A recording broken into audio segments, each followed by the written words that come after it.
আল্লাহ পাক বলেন, ইন্নাল মুবাযযিরিনা কানু ইখওয়ানাশ শায়াতিন ওয়া কানাশ শাইতানু লিরাব্বিহি কাফুরা।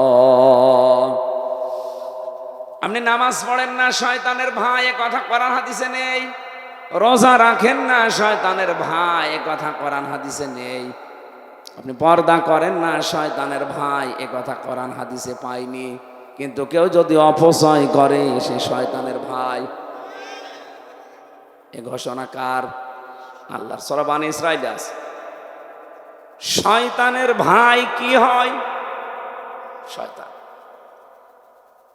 আমি যেমন মানুষ, আমার ভাই যে হবে সেও মানুষ হবে। কথা বলেন না কেন? শয়তান যে হবে, শয়তানের ভাই হলেও সে শয়তানি হবে। দেখেন তো কত বড় ঘোষণা আল্লাহর। যারা অপচয় করে এরা সাধারণ মানুষ না, এরা শয়তানের ভাই। তাহলে যারা অপচয় করে আপনি দেখতে পান না তাদেরকে। শয়তান যদি জীবনে না দেখে থাকেন, অপচয়কারী দেখলেই বুঝবেন যে শয়তান এইটাই। 2 নম্বরে, এ পৃথিবীতে শয়তান সবসময় যৌনতা ছড়াতে ভালোবাসে। ওর কাছে লজ্জা স্থান খুব মায়া মহব্বতের জিনিস। এই জন্য নবীজি শিখিয়েছেন, যখনই টয়লেটে কাজ সারার জন্য উলঙ্গ হবে, সঙ্গে সঙ্গে তোমাকে বলা লাগবে, আল্লাহুম্মা ইন্নী আউযু বিকা মিনাল খুবুসি ওয়াল খাবাইস। যত রকমের দুষ্ট জিন আর পরী আছে, সবার থেকে আল্লাহ তোমার আশ্রয় চাই। বিশ্বনবী জানিয়েছেন, দোয়া পড়ে যদি কেউ বাম পা দিয়ে বসে, শয়তানের চোখের ওপরে পর্দা পড়ে যায়। অথচ এখানে কত মুরব্বী মানুষ বসে আছে, জীবনেও এ দোয়া পড়িনি। কথা বলছে না কেন? বের হওয়ার সময় আপনি যখন বলেন গফরানাক, হে আল্লাহ আমি ক্ষমা চাচ্ছি, কারণ এই যে 8-10 মিনিট 15 মিনিট আমি টয়লেটে বসেছিলাম, আমি তোমার কাছে ক্ষমা চাইতে পারিনি, দয়া করে মেহেরবানি করে তুমি আমারে ক্ষমা করে দাও। আলহামদুলিল্লাহিল্লাযী আযহাবা আন্নিল আযা ওয়া আফানি। তোমার প্রশংসা আদায় করছি, কারণ আমার পেটের ভেতর থেকে গন্ধ এবং কষ্টদায়ক জিনিস তুমি বের করে আমাকে শান্তি, স্বস্তি, নিরাপত্তা দিলে। বিজ্ঞান এখন প্রমাণ করছে, টয়লেট যদি আপনার বন্ধ হয়ে যায়, বিশেষ করে প্রস্রাব, এটা যদি স্বাভাবিক অবস্থায় আবার ফিরিয়ে আনতে চান, এদেশের চিকিৎসা ব্যবস্থায় কমপক্ষে 12,000 টাকা খরচ হবে। শুধু পেশাব বন্ধ হয়ে গেলে যদি একবার আপনাকে পেশাব করিয়ে স্বাভাবিক করা লাগে, কারণ এটা যতক্ষণ জমা থাকবে আপনার কিডনি নষ্ট হয়ে যাবে। কথা বুঝতেছে? এটা একবার বের করতে যদি 12,000 টাকা লাগে, এখানে কত মানুষ আমরা আছি, কমপক্ষে 24 ঘন্টার ভেতরে 4-5 বার করে পেশাবখানায় যায়। এই কথা বলছে না কেন? কিছুই যদি আপনার না করে, আল্লাহ 5 বারে পেশাব করতে 5 বার 60,000 টাকা আপনার পেছনে খরচ।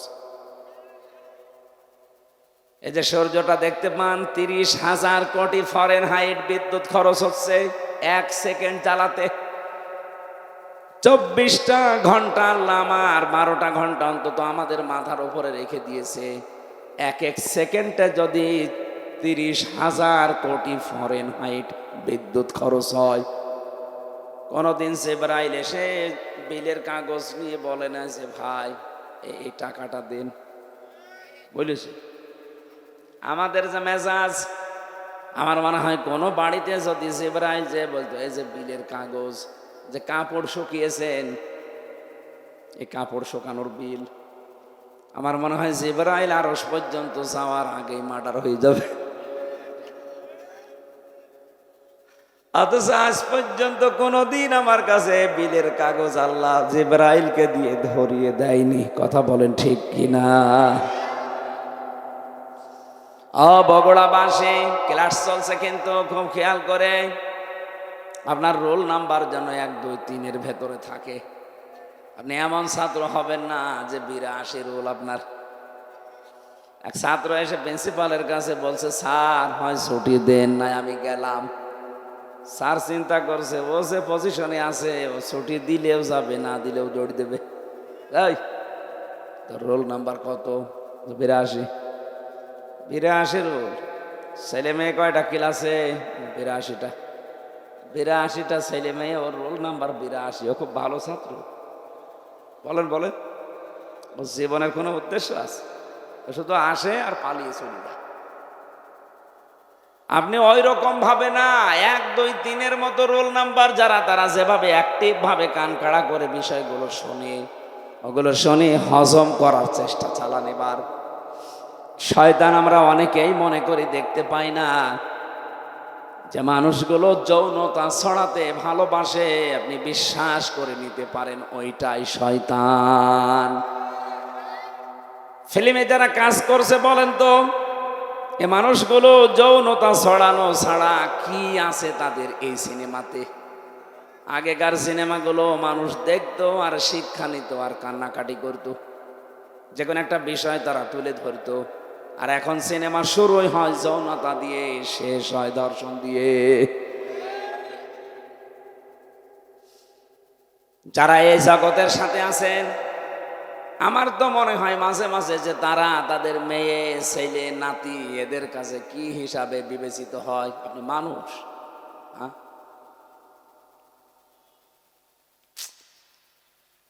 এই কাজগুলো যারা করছে, আমি দেখতে পাচ্ছি গোপন একটা ষড়যন্ত্র করে এই মানুষগুলোকে আজ সামনে নিয়ে আসা হচ্ছে। আজকে একটা হিন্দু মহিলা স্ট্যাটাস দিয়েছে, ওর নাম আমি নিতে ঘৃণা করি, নাম নিলাম না, কুষ্টিয়াতে বাড়ি।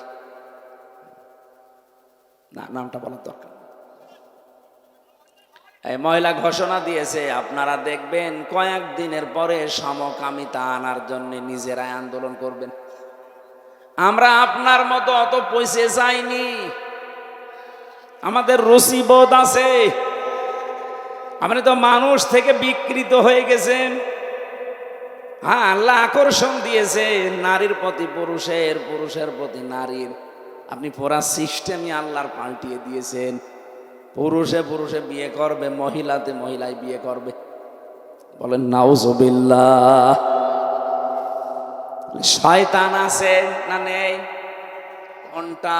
যেগুলো বলছি এগুলো হযরতে আদম এবং হাওয়া জান্নাত থেকে বের হয়ে যাক, এটা শয়তানের উদ্দেশ্য ছিল না। ওর উদ্দেশ্য ছিল কি করে আদম আর হাওয়ার লজ্জা স্থান দেখা যায়।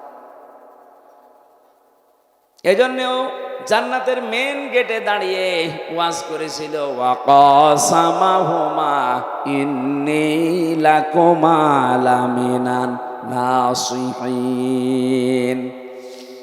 হে হাওয়া, তোমার স্বামী কোথায়? তাকে বলো আমি আল্লাহর কসম দিয়ে বলছি, আমি তোমাদের হিতাকাঙ্ক্ষী। আরামের জায়গায় বেশি দিন আল্লাহ তোমাদের রাখবে না। আমি গোপন ভিত্তিতে সংবাদ পেয়েছি, এখান থেকে তোমাদের আল্লাহ বের করে দেবে। হযরতে হাওয়া আলাইহিস সালাম জিজ্ঞাসা করেছিলেন, কেন বের করে দেবে? যে কেন জানি না, তবে আমি গোপনে শুনেছি আল্লাহ বেশি দিন রাখবে না। ওই যে গাছের কাছে যাওয়া নিষেধ কেন? এইটার কারণে। যদি ওই গাছের কাছে যেতে পারো আর যদি ফলটা খেতে পারো, আমি কথা দিচ্ছি তোমাদেরকে, ওনার ঘোষণা আল্লাহ গোপন ভাবে পরামর্শ করে জানিয়েছে, ইল্লা আন তাকুনা মালাকাইনি আও তাকুনা মিনাল খালিদিন। যদি এই গাছের কাছে যেতে পারো আর ফল খেতে পারো, তোমরা চিরস্থায়ী হয়ে যাবে এই আরামের জান্নাতে। আমি এখান থেকে কয়েকটা শিক্ষা পেয়েছি তাফসিরে হাক্কানিতে। আদম আলাইহিস সালাম বাড়িতে মানে জান্নাতের ওই জায়গায় ছিলেন না, তিনি বাইরে ছিলেন। হাওয়া আলাইহিস সালামকে পেয়ে যে ওয়াজ করছে, তার নাম শয়তান। বলেন না কেন? তার মানে শয়তান ওয়াজ করে। শয়তানের ওয়াজের ধরন একটা, প্রথমেই ও কথা বলার আগেই কেঁদে ফেলে। এটা শয়তানের ওয়াজের ধরন। ও জান্নাতের মেন গেটে দাঁড়িয়ে হযরতে হাওয়াকে যে ওয়াজ করবে, কথা বলার আগেই কেঁদে ফেলেছে। হাওয়া আলাইহিস সালাম বলেন, আপনি কাঁদেন কেন? কান্না বন্ধ করেন। কি করবেন করেন, বলছে না, কাঁদি আমার জন্যে না, কাঁদি তোমাদের জন্যে। আপনি দেখেন আজ দুনিয়াতে, আমার তো নিজের চোখে দেখা, এই দেশে যারা শয়তান ছিল তারা দেখবেন কথা বলার আগেই কেঁদে ফেলতো। আমার কি বেশি বললো? আমার কেউ নেই বলেই আগে কেঁদে ফেলে। তোর কেউ নেই, আমরা করবো কি? আমরা কি তোমার বাপকে এনে দিতে পারবো? তোমার ভাইকে এনে দিতে পারবো? তোমার কেউ নেই বলে যে কান্নাকাটি শুরু করো, এ অভ্যাস তো শয়তানের। তুমি কি শয়তান নাকি? তার মানে শয়তানের সার তার ভেতরে আছে। এই জন্য কথা বলার আগে যারা কেঁদে ফেলে, বুঝবেন এটা তার অভিনয়। আমার এই জীবনে দেখা ওনার একটা শুধু অভিনয় ছিল না। আগস্টের 5 তারিখের আগে যেই দিন চলে যাবে ওই দিন আর অভিনয় না, ওই দিন সত্যি কেঁদেছে। ওই দিন শুধু কেঁদেছে, বাকি জীবনটাই অভিনয়। কি মুখে যেটা বলতো ওইটা করতো না, যেটা বলতো না ওইটা করতো। সরঞ্জিৎ বাবু এজন্য বলেছিল বাঘে ধরলে ছাড়ে, উনি ধরলে ছাড়ে না। যা আমার জীবনে আমি নিজে পরীক্ষিত। আমারে যদি কোনো সলিমদ্দি ধরতো, খুব বেশি হলেও 3 দিনের পরে আমি বের হয়ে চলে আসতাম। ধৈর্য ছিল তো উনি, কারণ মামলাটা 33 বারের উপরে উঠেছে আদালতে। বলে না, হবে না, পারমিশন লাগবে। লাল কালি দিয়ে উনি নিজে সই করে বলেছে হবে না, যেদিন উনি বলবে সেই দিন হবে। নাই তো সে মামলা দিয়েছে, সাজা লাগিয়ে দিলেও সর্বোচ্চ 3 মাস। কত? আর আমার থাকা লাগলো বিনা কারণে 3 বছর। হযরতে হাওয়া বললেন আপনি কাঁদবেন না, আপনি ওয়াজ করেন। কি ওয়াজ করতে চান? হাওয়া আলাইহিস সালামের এই যে কথা বলার পরে ও দুর্বলতা খুঁজে পেয়েছে, এই তো আমার কথায় কাজ হবে। ডাক দিয়ে বলেছে দেখো, গোপন ভিত্তিতে সংবাদ পেলাম এই আরামের জায়গায় নাকি তোমাদের রাখা হবে না। মেয়েদের জন্মগত একটা অভ্যাস আছে, ওরা বার শান্তি পেয়ে যায়, জীবন চলে গেলে ওই জায়গা ছাড়তে চায় না। হ্যাঁ, এটা অভ্যাস। ওরা যদি পরকীয়া প্রেমে একবার শান্তি পায়, 2-3টা বাচ্চা ফেলে তুই আল্লাহর রাস্তায় চলে যাবে, কিছু মনেই করবে না। আপনি দেখেন না মাঝে মাঝে ওরা সেই কাজে একবার শান্তি পেয়ে যায়, জীবন চলে গেলেও মান সম্মান, কিসের মান সম্মান? ও গোল্লায় যাক, ও যাবেই। এই জন্য একবার যদি মেয়েরা কোনো চেয়ারে বসে শান্তি পায়, আপনি কি হবে কি না হবে ওসব ভাবার চিন্তা তাদের নেই। শয়তানের প্রথম টার্গেট ছিল পুরুষ না মহিলা। কেন? যত তাফসির আমি নিজে পড়েছি, মুফাসসিরিন ইকরাম লিখেছেন শয়তানের চাইতেও চক্রান্তের আকারে মহিলারা এগিয়ে, এরা ভয়ঙ্কর চক্রান্তকারী। এটা আমি বানালাম না, সূরা ইউসুফের ভেতরে আছে 28 নম্বর আয়াত, ইন্না কাইদাকুন্না আযীম। আমি আলেমদেরকে বলছি এখানে আল্লাহ এক বচন দেয়নি, ইন্না কায়দা কুন্না বহু বচন। কি স্যার বহু বচন না? কেন? জুলাইখা তো ওখানে একা, আয়াত জুলাইখার নামে নাযিল হচ্ছে। আল্লাহ কেন মাত্র শুধু জুলাইখার নামটা উচ্চারণ করলেন না? আর যদি নাও করবেন তো এক বচন দেবেন, বহু বচন দিলেন কেন? দিয়েছেন এই কারণে কিয়ামত পর্যন্ত পুরুষের ক্ষতিকারক জিনিস যারা, তাদের ভেতরে মহিলা 1 নাম্বার।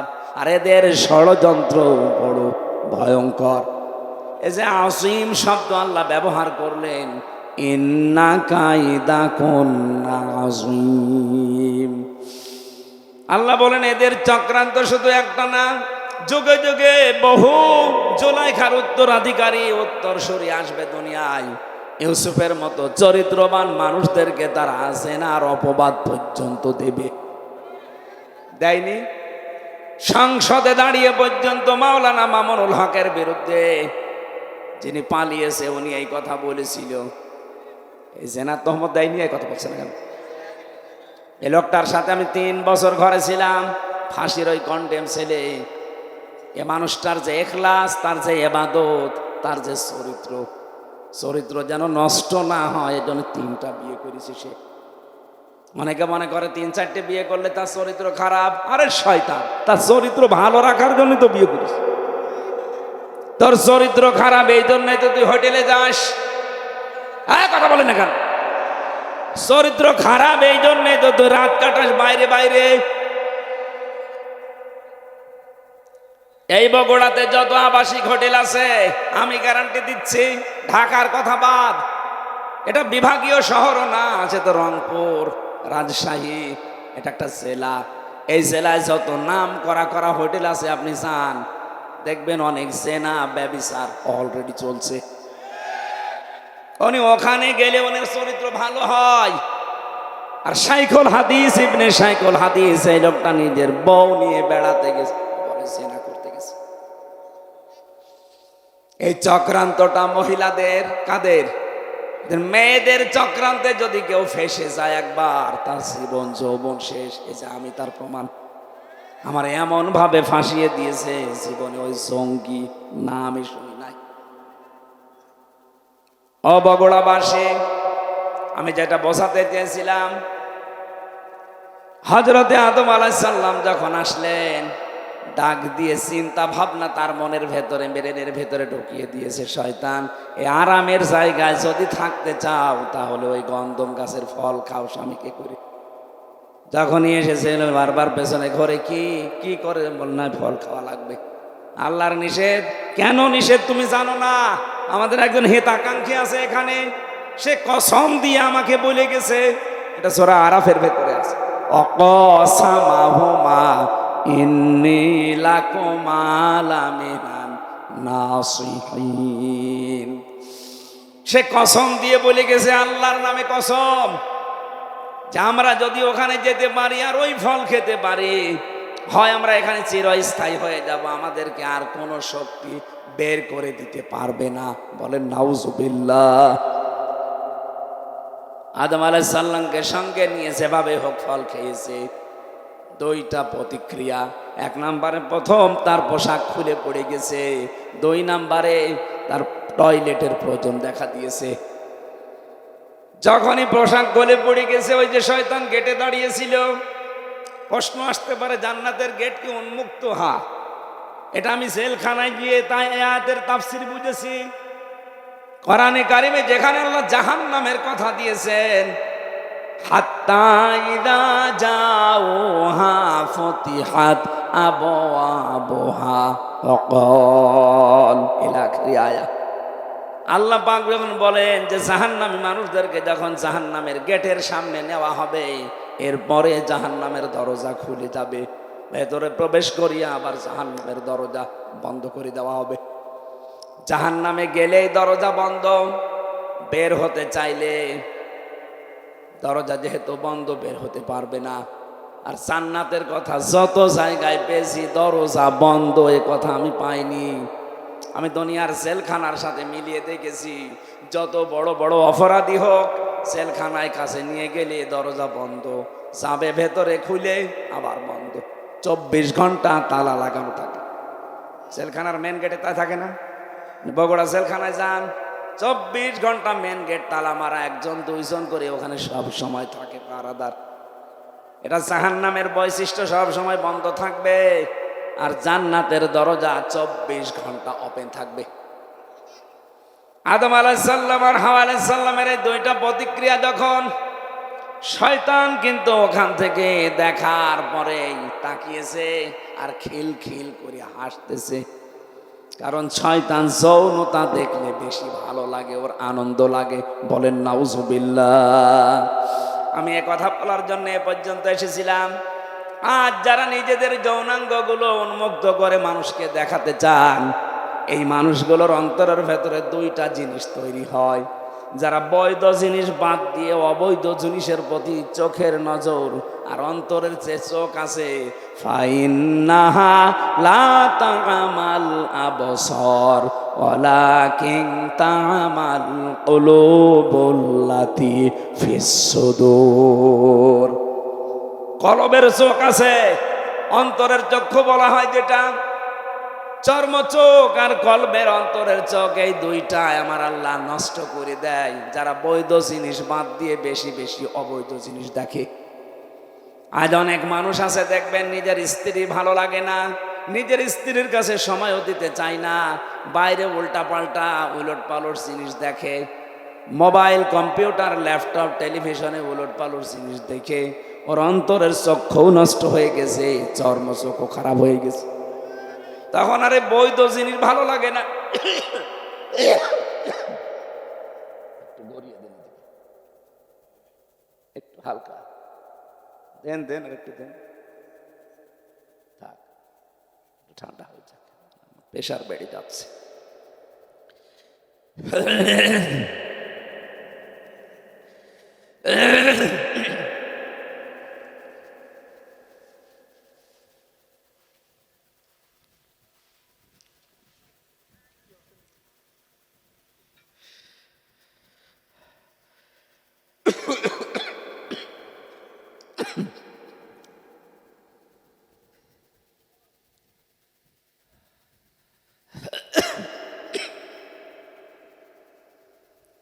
এটা খুলে নেন তো,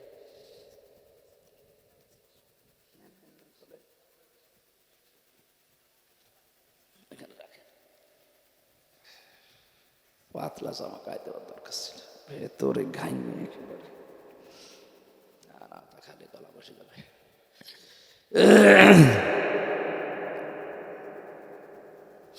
বগুড়া বাসে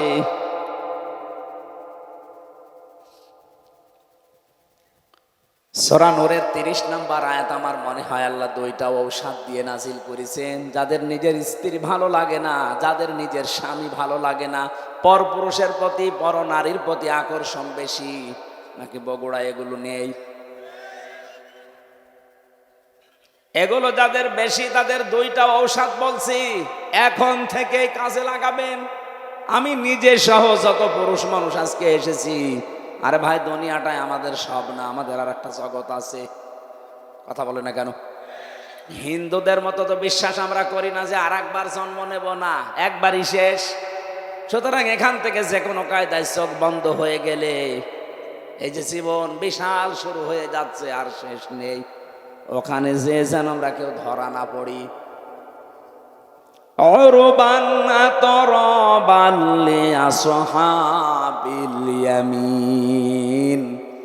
আল্লাহ পাক এমন এমন সুন্দর জিনিস আমাদের জন্য রেখে দিয়েছেন, ওইটা পাওয়ার আকাঙ্ক্ষায় আশঙ্কায় ওইটা পাওয়ার জন্য আমরা আগ্রহ পেশ করার জন্য বলছি।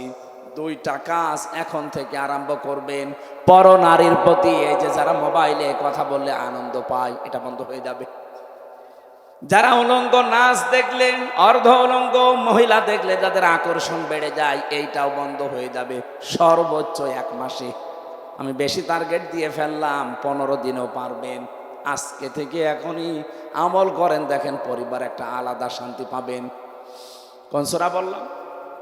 নূর। নূর বলেন বলেন, 30 নম্বর আয়াত, 18 নম্বর পারা, 12 নম্বর পৃষ্ঠা, 7 নম্বর লাইনে আছে, قل للمؤمنين يغضوا من أبصارهم ويحفظوا فروجهم ذلك أزكى لهم إن الله خبير بما يصنعون। বলেন আল্লাহু আকবার। আল্লাহ পাক বলেন, হে নবী আপনি মুমিন মহিলাদেরকে, মুমিন পুরুষদেরকে কথা বলে দেন, তারা যেন তাদের চক্ষুকে নিম্নগামী করে পরনারী থেকে। 2 নম্বরে তাদের লজ্জা স্থান থেকে তারা যেন হেফাজত করে রাখে, সংরক্ষণ করে, এটাকে যেন বাঁচিয়ে রাখে। যালিকা আযকা লাহুম, এইটাই তাদের জন্য পবিত্রতার বড় মাধ্যম। কে বলছেন? বলেন বলেন। যাদের নিজের স্ত্রীর প্রতি আকর্ষণ লাগে না, ভালো লাগে না, অনেক পুরুষকে আমি কথা বলতে শুনি, বিয়ের 2-3 বছর 5 বছর পার হওয়ার পরে বলে এক জিনিস আর কত কি করব। ওই মহিলাও যদি বলে আমি এক জিনিস আর কত কি করব, সংসার টিকবে? এই জন্যই তো পর্দার বিধান। আজকে থেকে বড় নারী এ মোবাইলে হোক আর সামনাসামনি হোক, 14 জন মহিলা বাদ দিয়ে যাদের সাথে দেখা হবে সঙ্গে সঙ্গে আল্লাহর দিকে তাকিয়ে চক্ষু নিম্নগামী করা লাগবে। কি পারা যাবে না? 2 নম্বরে লজ্জা স্থান, যেটা যেখানে সেখানে যাওয়া যাবে না। সিদ্ধান্ত নিয়ে যদি আজকে চলতে পারেন, আলাদা নূর একটা অন্তরে আল্লাহ দিয়ে দেবে। তখন নিজের স্ত্রীর প্রতি ভালোবাসা চাহিদা দেখবেন বেড়ে যাচ্ছে দিনের পরে দিন।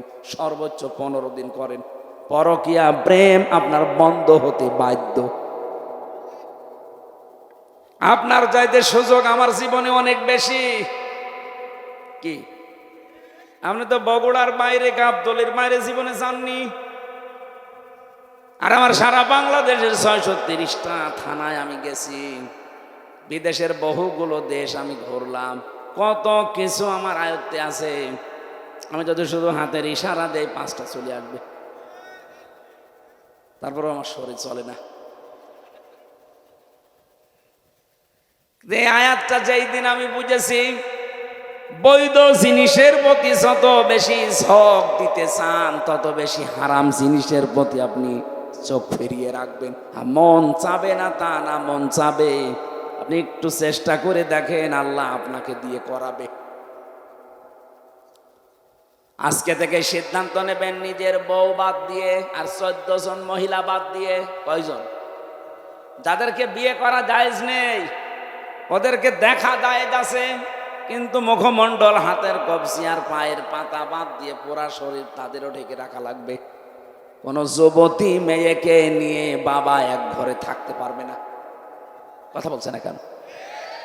হযরতে আবু বকরের মেয়ে হযরতে আয়েশা সিদ্দিকা, নবীজির স্ত্রী, 2 জন মা বাবার মেয়ে বসে বসে কথা বলছিল। নবীজি আসলেন কোথা থেকে, দেখলেন 2 বাবার মেয়ে কথা বলছে। 2 জন যখন আলাদা হয়ে গেল, ডাক দিয়ে বললেন, আয়েশা, তোমরা যখন 2 জনে পারিবারিক জিনিস নিয়ে কথা বলছিলে, হঠাৎ দেখলাম শয়তান তোমাদের 2 জনের মাঝখানে কুমন্ত্রণা দেওয়ার জন্য বসে আছে। আপনি চিন্তা করতে পারেন, জান্নাতের একজন সাহাবী হযরতে আবু বকর, তার মেয়ে নবীজির স্ত্রী, আল্লাহ যার চরিত্রের গ্যারান্টি দিয়ে কোরআনে কারিমে সূরা নূরের ভেতরে আয়াত নাজিল করেছেন, তাও 1টা 2টা না। এইরকম মানের একজন মহিলা তার বাবার কাছে বসে আছে। বাবা আমাদের মতো বাবা না, জান্নাতি বাবা। জান্নাতের প্রতিটি দরজা আবু বকরকে ডাকবে। এইরকম মানুষ, তার সাথে মেয়ে বসে গল্প করলে যদি শয়তান আসে মাঝখানে ধোঁকা দেওয়ার জন্যে। আমরা শালি দোলা ভাই এক জায়গায় সাংসারিক কথা বলি, কোনো শয়তান নেই। অবশ্য ঠিক, ও তো নিজেই শয়তান। শয়তান আর আশা লাগবে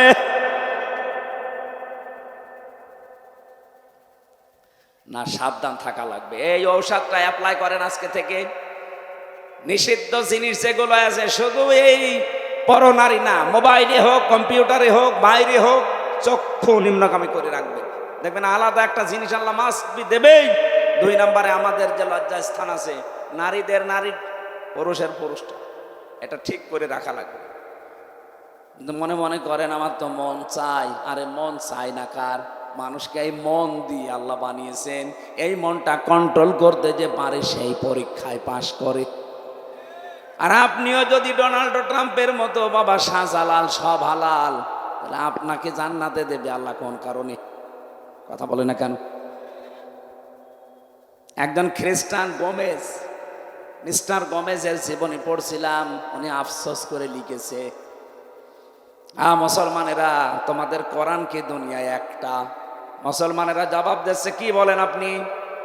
তাম দুনিয়ায় 257টা রাষ্ট্র আছে, যেখানেই মুসলমান আছে সেখানে কোরআন আছে। কথা বলে না কেন? সবার কোরআন এক। মিস্টার গোমেজ একটা খ্রিস্টান, উনি বলছে, দেখেন আমি উপন্যাস পড়ার নাম করে কোরআনে কারিমের একটা তাফসীর পড়েছি, পুরাটা আমি শেষ করেছি। আমি এমনিতে ডক্টরেট করা মানুষ, অনার্স মাস্টার্স করে, পিএইচডি করে, এমফিল করে, পিএইচডি করে একজন ডক্টর মানুষ আমি। এটা আমি উপন্যাস মনে করে পুরা কোরআনের তাফসীর ইংরেজিতে পড়েছি। পড়ার পরে আমার মনে হয় বিশ্বে যে মুসলমান আমি দেখি এর সাথে এ কোরআনের কোনো মিল নেই। আপনি মুসলমান দাবি করে আপনিও সুদের সাথে জড়িত, হিন্দু খ্রিস্টান বৌদ্ধ ও কোরআন মানে না সেও সুদের সাথে জড়িত। পার্থক্যটা কই? প্র্যাকটিক্যাল লাইফে যদি কিছু বাস্তবতা পার্থক্য করে দেখাতে না পারেন, পরে আপনাকে জাহান্নামী মনে হয় আর আপনি সুদ খেয়েও নিজেকে জান্নাতি মনে হয়। আল্লাহ কি এরকম অবিচারক নাকি? প্রশ্ন আসতে পারে আমি লা ইলাহা ইল্লাল্লাহ পড়েছি। আরে বেটা, লা ইলাহা ইল্লাল্লাহ নাকি হিন্দুর মুখস্থ আছে? কি কথা বলেন না? আমার দাদা মারা গেছে, জেলখানায় থাকতেন। উনি জীবিত অবস্থায় 18-19 সালে গল্পটা আমারে বলতেন। স্বাধীনতার সময় একটা লোক, হিন্দু মানুষ,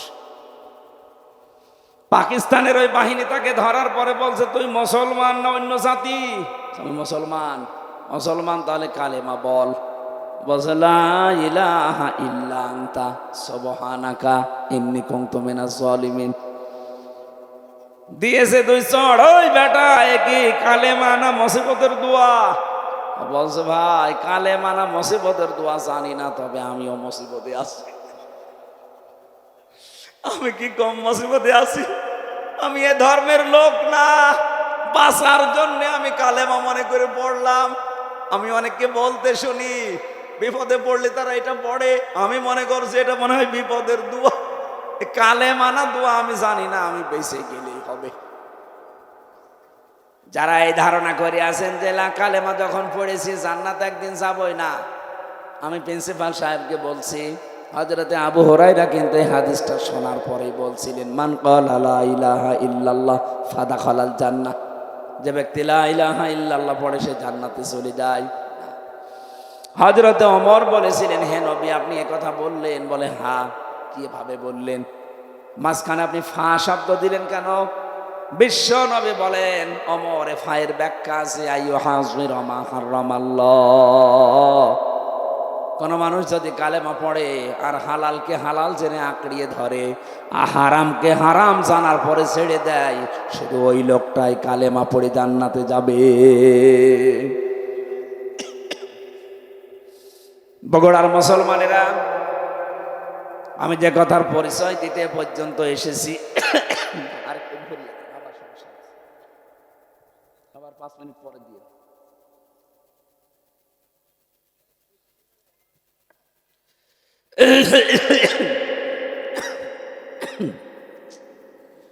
না, এভাবে হবে না।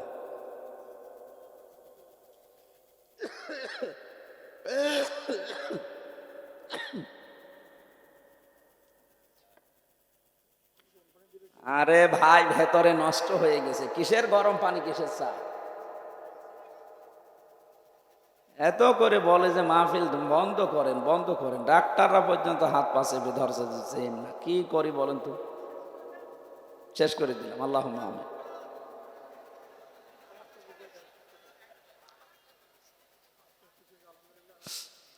সম্মানিত ভাইরা, আমি শয়তানের পরিচয় দিতে পর্যন্ত এসেছিলাম। শয়তান সব সময় যৌনতা ছড়াতে ভালোবাসে। যৌনতা যারা ছড়ায় বেশি, অপচয় যারা করে বেশি, এই মানুষগুলো পোকার আনতে শয়তান। কথা বলেন না কেন? আল্লাহ এদের থেকে যেন আমাদের হেফাজত করে, বলেন আমিন। বিশ্বনবী মুহাম্মদুর রাসূলুল্লাহ একটা মাত্র আওয়াজ তিনি দেবেন ওই উম্মতের জন্যে, যে উম্মত হওয়ার জন্য তারা চেষ্টা চালিয়েছে।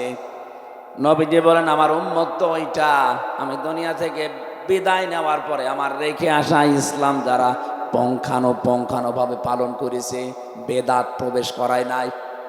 বাংলাদেশের দিকে তাকিয়ে আমাদের আফসোস হয়, কিয়ামতের দিন নবী যখনই আত্মচিৎকার করবে তখন আমরা দাঁড়াতে পারবো না। কোন মুখে দাঁড়াবেন? কারণ তার রেখে যাওয়া ইসলাম আজ আমরা টোকরা টোকরা করে ফেলেছি। কথা বলেন ঠিক কিনা? আমি 51টা দলের পরিচয়, অথচ কোরআন এক, হাদিস এক, নবীজি এক, কাবা শরীফ এক। আমাদের যদি 53 দল শুধু নিজের ছোটখাটো মতবাদ নিয়ে ভাগ ভাগ হয়ে যাওয়া লাগে, তাহলে জেনারেল যারা আছে ওদের তো 151টা দল থাকা দরকার। আপনি খোঁজ করে দেখেন 51টা আমি পেলাম আজকে। অবশ্যই দুনিয়ার কোনো স্বার্থ সিদ্ধির জন্য, নাম কামানোর জন্য আপনি এই দলটা বানিয়েছেন, না তো কোন কারণে বানালেন বলেন?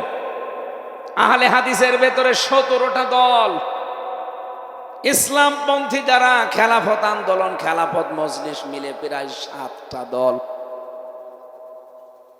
সুন্নিয়াতের দাবি যারা করে, যারা বলে আমরা আশিকে রাসূল, এদের 27টা দল।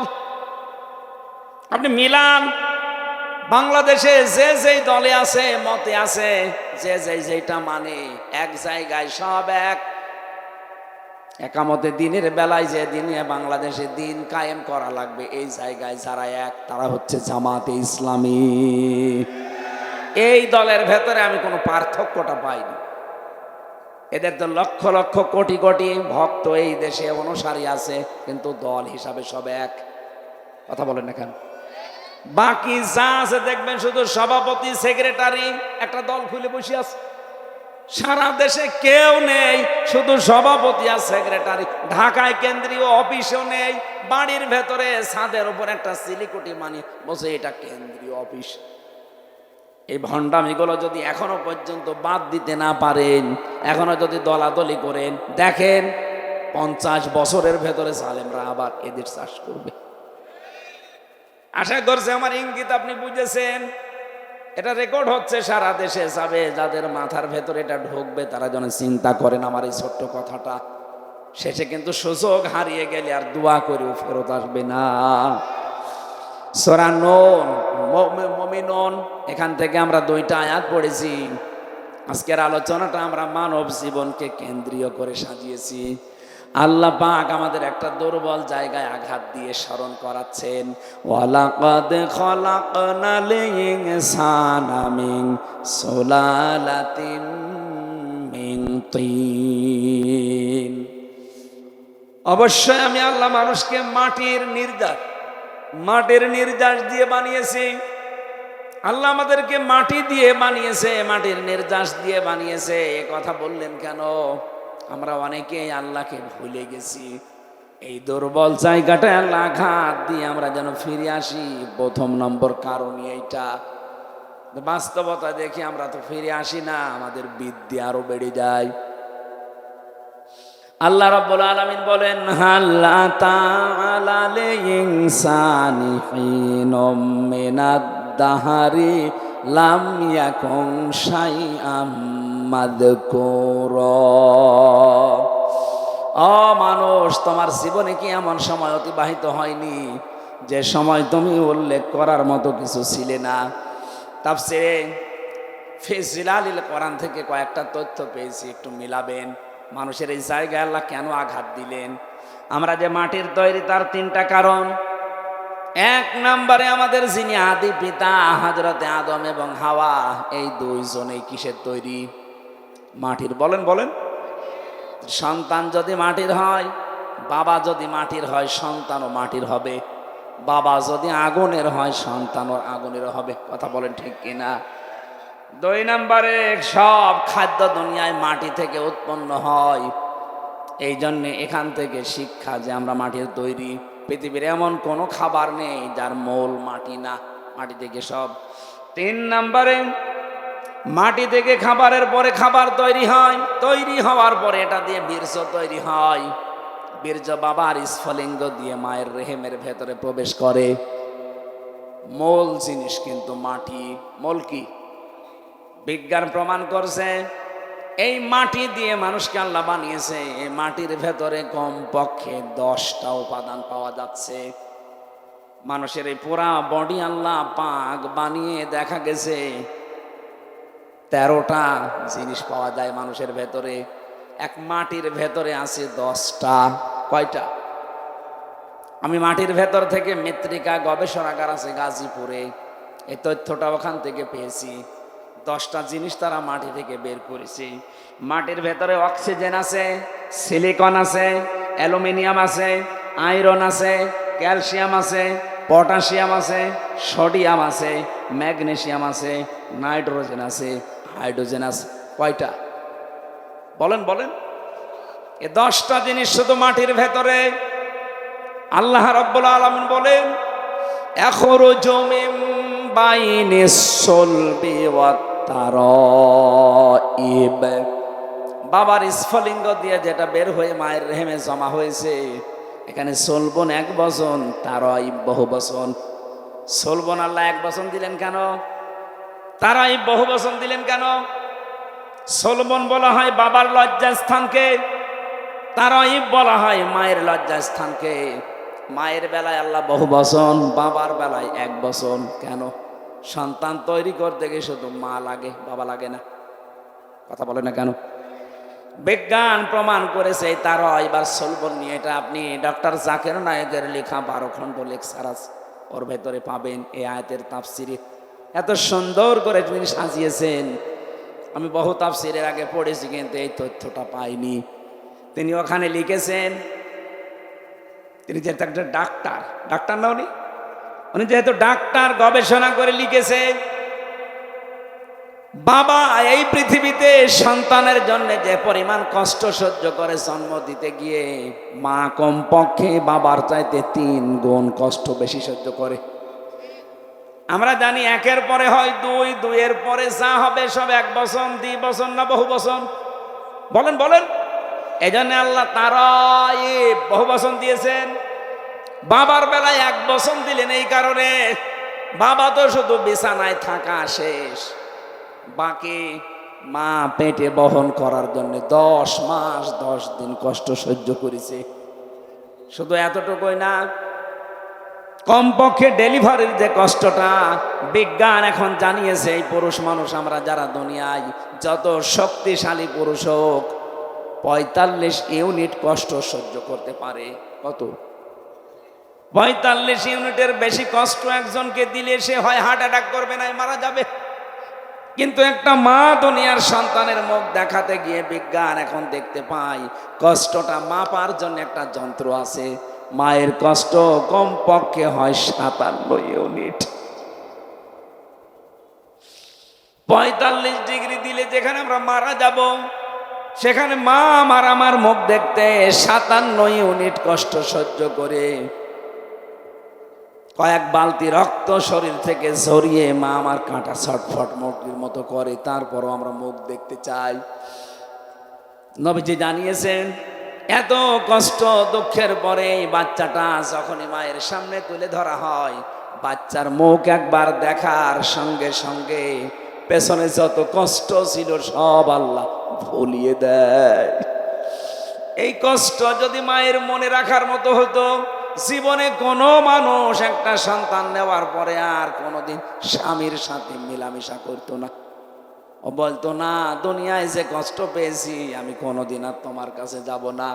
ওই সন্তানের মুখটা দেখার সঙ্গে সঙ্গে পেছনের যত কষ্ট ছিল আল্লাহ সব ভুলিয়ে দিয়েছে। এতটুকু শেষ করেননি, 2 বছর পর্যন্ত আপনাকে দুধ খাওয়িয়েছে। কয় বছর? আরো জোরে বলেন। বিজ্ঞান প্রমাণ করছে দুধ খাওয়ানো এটা মায়ের কমপক্ষে দিনে রাতে মিলে 24 ঘন্টায় একটা সন্তান মায়ের স্তন পান করে থাকে 8 বার। কয়বার? 7-8 বার পান করাই লাগে 24 ঘন্টায়। আপনি হিসাব করে দেখেন, তারও বেশি হয়। উপরেরটা নিচেরটা বাদ দিয়ে মাঝেরটা বিজ্ঞান প্রমাণ করেছে 8 বারও যদি হয়, একবারে যদি 1 পোয়া করে দুধ চুষতে থাকে, 8 বারে কমপক্ষে 2 কেজি দুধ খায়। কত? 2 কেজি করে দুধ আমি আপনি সবাই খেয়েছি মায়ের স্তন থেকে। 1 দিন 2 দিন না, 2 বছর। কত? বলেন বলেন। আপনি একটা হিসাব করে দেখেন, 2 বছরে প্রতিদিন যদি হয় 2 কেজি করে, আমি ক্যালকুলেটর দিয়ে দেখেছি 36 মণ দুধ আমরা খেয়েছি। কত? আমার বাবা আমার মায়ের আমরা 2 জন, আমি আর আমার একটা বোন আছে। এখানে কত মানুষ আছে? 8টা 10টা ভাই বোন। কথা বলেন না কেন? আমার গ্রামে একজন আছে 12টা মেয়ে আর 4টা ছেলে। কত হয়? একটাই শুধু স্ত্রী, 2 জনই মারা গেছে। এখন আমি একটা হিসাব নিয়েছিলাম, আমি আয়াত পড়ার পরে দেখি আমি নাই 36 মণ আর আমার বোন রোনা নাই 36 মণ। আপনার তো ছেলে মেয়ে 16টা, বলেন তো কয় মণ? বলছে বাবা ওসব হিসাব জানি না, হিসাব করি নাও। হিসাব একটা টানলাম, দেখি আপনি বলেন তো কত মন হয়? 772 মন হয়েছে। অথচ মায়ের ওজন মাত্র 60 কেজি।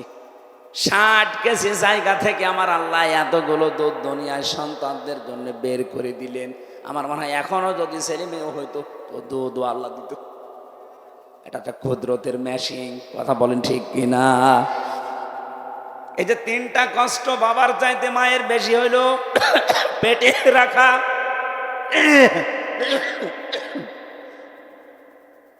শুধু পেটে রাখা না, ডেলিভারির কষ্ট সহ্য করা, আর দুনিয়ার মুখ দেখানোর পরে 2 বছর দুধ খাওয়ানো। নবীজি জানিয়েছেন পৃথিবীর মানুষেরা, তোমাদের কাছে বাবার তুলনায় মায়ের গুণ আমি 3 গুণ বৃদ্ধি করে দিয়েছি এই তারাইবের জন্যে। জোরে বলেন সুবহানাল্লাহ।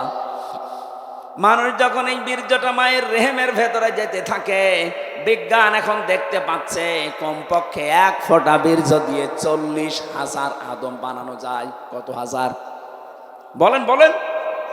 এই 40,000ই একবারে মায়ের পেট থেকে আসতে পারতো, কিন্তু মায়ের পেটে জায়গা নেই।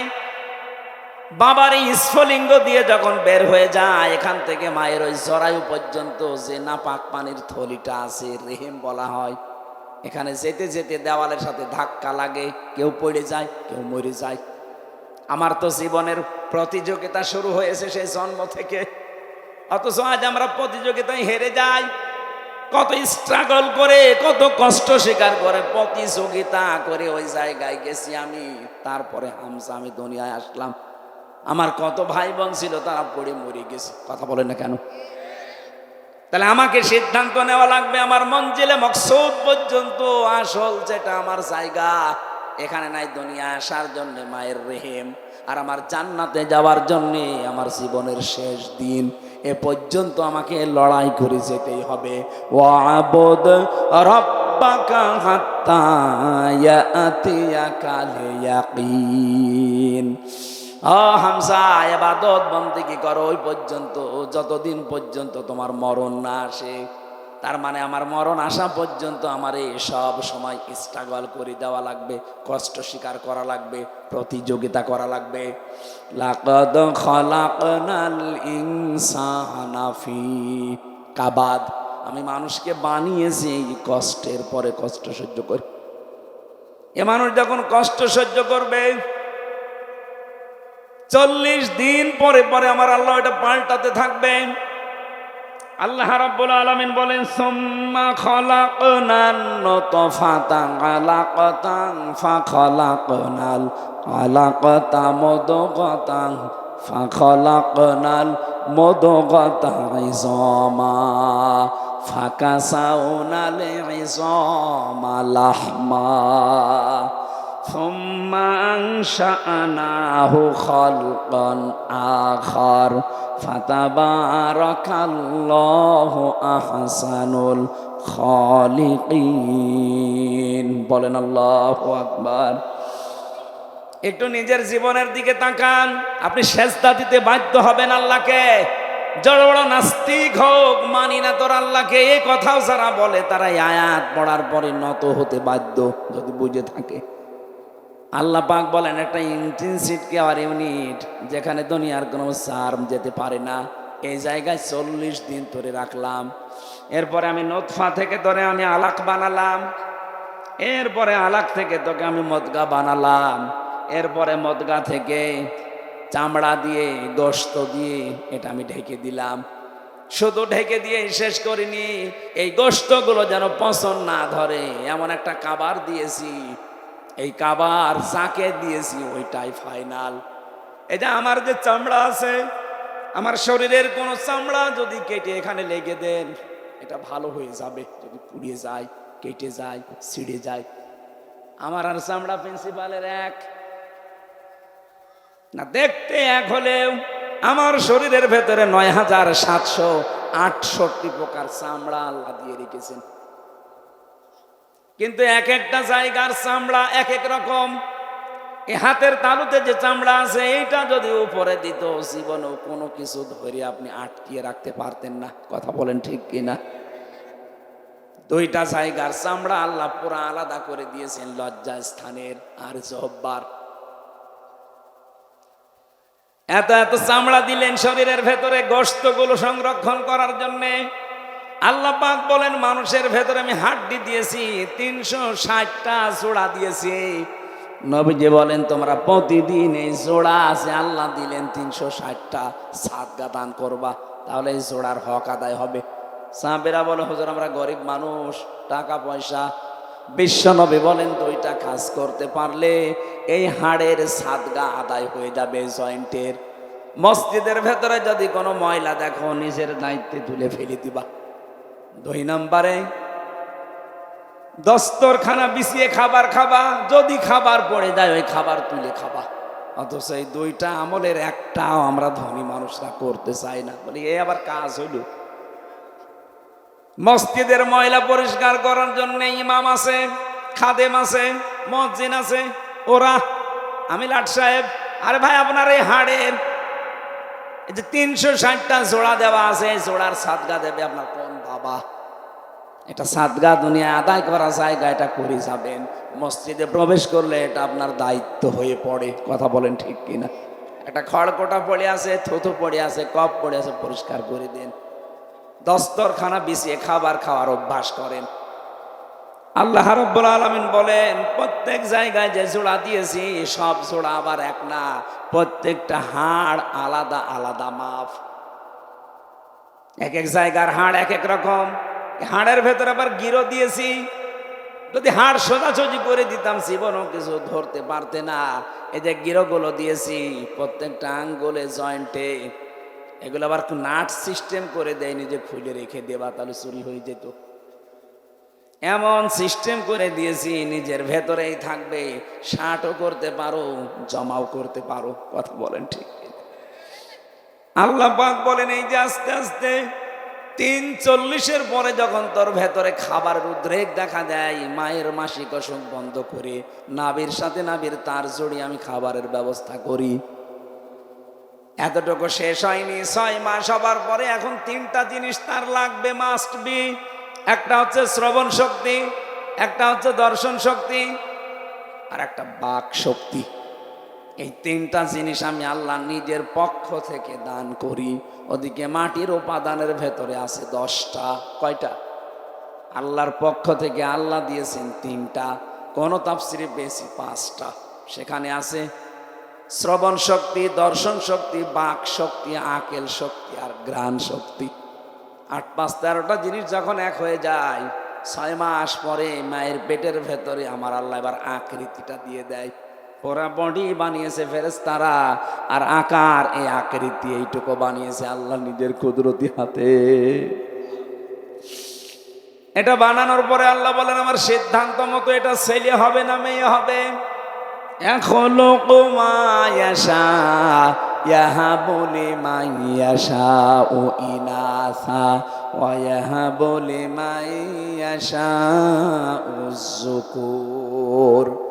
এটা ছেলে না মেয়ে সিদ্ধান্ত যখন আমি দেই,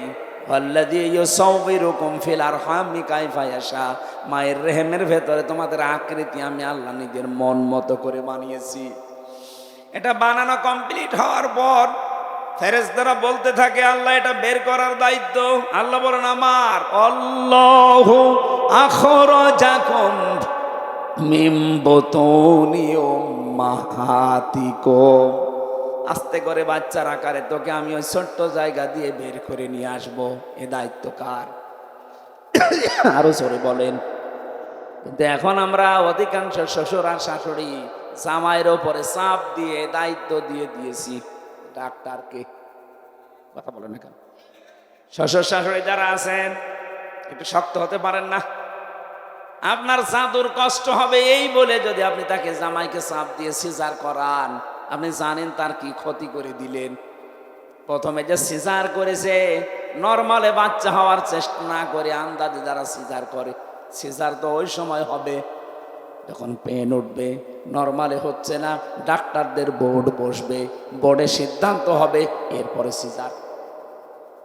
আমার মনে হয় প্রথম সন্তান যাদের হবে এ সময় সিজার না করে খুব বেশি বেশি নরমালের চেষ্টা করবেন। একেবারে না হলে মেডিকেল বোর্ড বসাবেন, ডাক্তারদের বোর্ড বসে সিদ্ধান্ত নেওয়ার পরে সর্বশেষ মরে গেলে যাক। প্রশ্ন আসতে পারে মেয়ে তো আপনার না। আরে ভাই, মেয়েকে আপনি সারা জীবন রাখবেন। ওই যে সন্তান হতে যে যদি মারা যায় ও তো শাহাদতের মরণ পাবে, শহীদ হয়ে উঠবে কিয়ামতে এই সন্তানটার কারণে। আর আপনি যা করে দিলেন সারা জীবনের জন্য আপনার জামাইয়ের কাছে ও সংসারের অযোগ্য হয়ে যাচ্ছে। আমি গোপন কথা বললাম না। যত মানুষ যেখানে বসে আছে স্টেজের দিকে তাকান, এদের একটার মাকেও তো সিজার করা লাগে নাই। এরা কি আসে নাই দুনিয়ায়, নাকি আকাশ থেকে পড়িস? এরাও তো মানুষ, আমরাও তো মানুষ। আমরা যদি আসতে পারি মায়ের পেট থেকে, তো ওরা পারবে না কোন কারণে? অধিকাংশ গুলো পারে না। আমি যা দেখি শ্বশুর শাশুড়ির কারণে। ওরা বলে না, আমার জাদুর কষ্ট হবে। তো জাদুর কষ্ট হবে, ওই কাজ করে দিলে সারা জীবন যে সংসারের অযোগ্য হয়ে পড়বে, তখন জামাইয়ের কথা শুনতে শুনতে বাকিটা আর বললাম না। কথা বলেন না কেন?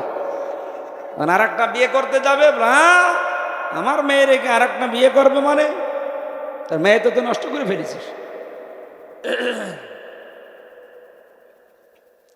আল্লাহ রাব্বুল আলামিন বলেন, একটা আলাদা আকৃতি তোমাকে দেওয়ার পর এই দুনিয়াতে আমি নিয়ে আসলাম। কত উত্তম সৃষ্টিকারী আমি আল্লাহ, তুমি লক্ষ্য করেছো? কেন এই বিশাল জায়গা দিয়ে দুনিয়ার ময়দানে বিশালত্ব একটা বিশাল পৃথিবীতে তোমারে রাখলাম কেন জানো? আমি চাই দুনিয়ায় কিছুদিন ঘোরাফেরা করার মাধ্যমে একটা পরীক্ষা দিয়ে আসো। আল্লাযী খালাকাল মাউতা ওয়াল হায়াতা লিয়াবলুয়াকুম আইয়ুকুম আহসানু আমালা। আমি চাই তোমরা একটা পরীক্ষা দিয়ে আমার কাছে আসো, ভালো কাজ কে করতে পারো। সুম্মা ইন্নাকুম বাদা যালিকা লামাইয়িতুন। এরপরে আমি তোমাদেরকে মওত দেব। কি দেব? এইটাই দুনিয়ার ফাইনাল খেলা, মরতেই হবে। ও বগুড়াবাসী, আল্লাহ এই জন্যে আয়াত শুরু করেছেন আল্লাযী খালাকাল মাউতা দিয়ে, যে মৌত বানিয়েছে আগে, এরপরে ওয়াল হায়াতা, হায়াত বানিয়েছে। আমি সহ আয়াত থেকে শিক্ষা নিতে চাই, মরাই যখন লাগবে, দুনিয়ায় সে যাই করি না কেন, করছি না কেন, আমার যে আসল টার্গেট জান্নাত, মরা যেহেতু লাগবেই লাগবে, আগে ওই টার্গেটটা ফুলফিল করি। কথা বলেন ঠিক কিনা? এই কথাটা শেষ। এখানে যত মানুষ বসে আছি, 100 বছর পরে এখানে আর কেউ থাকবো? বলেন বলেন। যত মানুষ এখানে আছে, যদি ওর 1 বছর বয়স হয়, 100 বছর পরে আমরা সবাই মাটির নিচে। আর এখানে এরকম মানুষই থাকবে, কিন্তু সব নতুন মানুষ। কথা বলেন না কেন? তারা এখনো দুনিয়ায় আসেনি, আসবে। 100 বছর পরে বগুড়া থাকবে, এই জমিনটা থাকবে, গাবতলী থাকবে, কর্ণীপুর থাকবে, কিন্তু এখানে আমরা একজনও থাকবো না, নতুন মানুষ জমা হবে। 200 বছর পরে যদি আপনি এই বগুড়ায়, এই গাবতলী, কর্ণীপুরে এই যে 2 তলা বাড়ি দেখছি, এই বাড়িতে কেউ যদি এসে 200 বছর পরে বলে এই বাড়িটা আমার ছিল, ঝাঁটা পিটা করবে আপনি। এই দুনিয়া। আল্লাহ বলেন সুম্মা ইন্নাকুম বাদা যালিকা লামাইয়িতুন সুম্মা ইন্নাকুম ইয়াউমাল কিয়ামাতি তুবাসুন। এরপরে আবার তোকে আমার সামনে হাজির করব, আমার সামনে 5টা প্রশ্ন তোকে জিজ্ঞাসা করব। ওই 5টা প্রশ্নের সঠিক জবাব দিতে হলে দুনিয়ায় তোকে 3টা কাজে আনন্দ পাওয়া লাগবে। 1 নম্বরে কেউ যদি ইমানের স্বাদ পেতে চায়, সে যেন তার রবকে রব পেয়ে খুশি থাকে। 2 নম্বরে সে যেন ইসলামকে জীবন ব্যবস্থা পেয়ে খুশি থাকে। 3 নম্বরে সে যেন মুহাম্মদুর রাসূলুল্লাহ বাদ দিয়ে অন্য কাউকে আদর্শ না মানে। ফেরাউনের কথাটা আমরা সবাই জানি, ও যখন মারা যায় ওই সময় কিন্তু বলেছে আন্নাহু লা ইলাহা ইল্লাল্লাযী আমানাত বিহি বানু ইসরাইল। হে আল্লাহ, আমি তোমাকে বিশ্বাস করি। কেমন করে? বনি ইসরাইলরা যেভাবে তোমারে বিশ্বাস করে, ঈমান আনে, আমি ওই রকম বিশ্বাস করি। ওয়ানা মিনাল মুসলিমিন, আমি তো মুসলমান। এরপরও তোমার ফেরেশতারা আমারে পানিতে চোবাই, আবার উপরে তোলে। আল্লাহ বলেছিলেন আল আন, এখন। আমি আয়াতের তাফসিরে 2টা শিক্ষা পেয়েছি, খুব খেয়াল করবেন। ফেরাউন কেন পোলা কালেমা পড়তে পারল না? ও কিন্তু আল্লাহর একাত্মবাদের ঘোষণা দিয়েছিল। কি কথা বলেন না কেন? ও বলে নাই লা ইলাহা ইল্লা আনতা, এ পর্যন্ত বলেছিল যে আমি ঈমান আনলাম। আমানাত বিহি বানু ইসরাইল, বনি ইসরায়েলরা যার উপরে ঈমান এনেছে, বিশ্বাস করেছে তার উপরে। কিন্তু ওকে আল্লাহ ঈমান নসিব করাননি একটাই কারণ, তো আল্লাহকে স্বীকার করেছে। কিন্তু ওই জামানার যিনি প্রেরিত পুরুষ হযরত মুসা নবী, তিনি নবী আবার রাসূল। কথা বলে না কেন? তিনি বড় কিতাব পাননি, তাওরাত। এজন্য তিনি একদিকে নবী আর একদিকে ফেরাউন। আল্লাহর একাত্মবাদের ঘোষণা দিয়েছে কিন্তু রেসালাতের ঘোষণা দেয়নি। ও যদি বলতে মুসা কালিমুল্লাহ, আল্লাহরে মাফ করে দিত। কিন্তু আল্লাহর একাত্মবাদের ঘোষণা দিয়েছে, রেসালাতের ঘোষণা দেয়নি, এজন্য ঈমান নসিব হয়নি। আজ বাংলাদেশে এই বগুড়াতে বহু মানুষ এখানেও বসে আছে, বলে আমি আল্লাহকে মানি। কি করি? নামাজ পড়ি, রোজা রাখি, দান করি, জিকির করি। এই বলেন তো, নামাজ পড়া, জিকির করা, দান করা, হজ করা, রোজা রাখা, এই হুকুমগুলো কার? আরো জোরে বলেন, বলেন।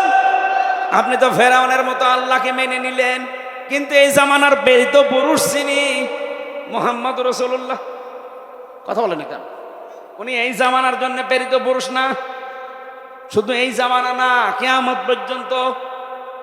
অথচ বহু মানুষ আমরা দেখি আল্লাহর হুকুম মানে, আল্লাহর স্বীকৃতি দেয়, কিন্তু জামানায় যিনি প্রেরিত পুরুষ তার কথা মানতে চায় না।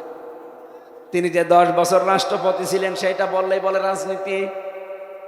আমার মনে হয় যারা ফেরাউনের মতো আচরণ করছেন, আল্লাহর হুকুম মানেন কিন্তু প্রেরিত পুরুষ রাসূলুল্লাহ তার রেসালাত আপনি মানেন না, বিশ্বাসও করেন না, আপনার মরণ হবে ফেরাউনের মতো।